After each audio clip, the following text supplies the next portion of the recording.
panglima perang, lupa kurang sang lawan gemida. Cakradonya nalam kapai perang, gudeh jumurang tanah Malaka.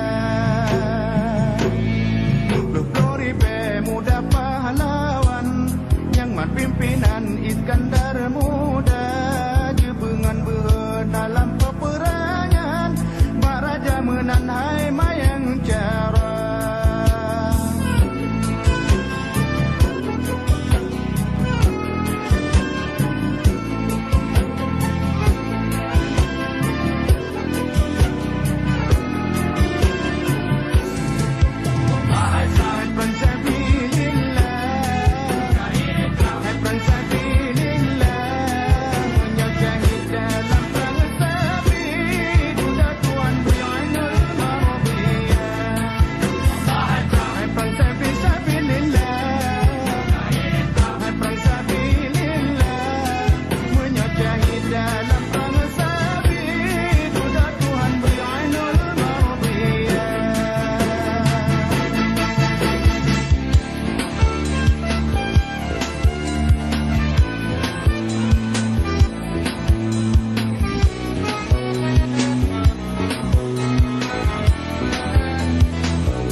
Jadi sebenarnya juga di dalam album Nyawong itu lagu-lagu yang ditampilkan juga lagu-lagu lama sebenarnya.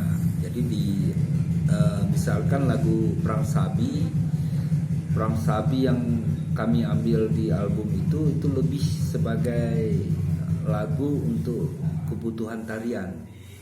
Jadi kemudian itu diaransemen ulang sehingga dia menjadi modifikasi musik yang bisa diterima oleh masyarakat. Jadi Perang Sabi itu ada satu kesatuan sebagai bentuk tari. Dia ada lagu Perang Sabi, kemudian ada lagu Nayung Merumpo. Nayung Merumpo ini berkisah soal bagaimana di dalam arena perperangan rajanya mengingat sang kekasih di kampung segala macam sehingga terbayang-bayang, termimpi-mimpi. Ya biasalah orang yang sedang berada di medan tempur itu kan segala sesuatu yang terkait dengan emosional pribadi itu sangat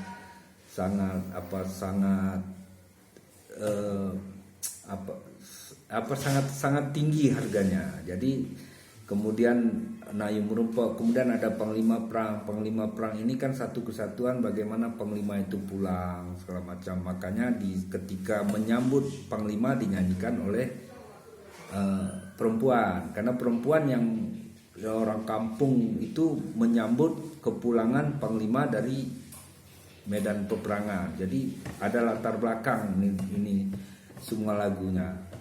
Saya rasa itulah satu kesatuan yang Perang Sabi, Nayum Merumpok, dan Panglima Perang itu jadi satu kesatuan lagu yang sebenarnya adalah diperuntukkan untuk tari.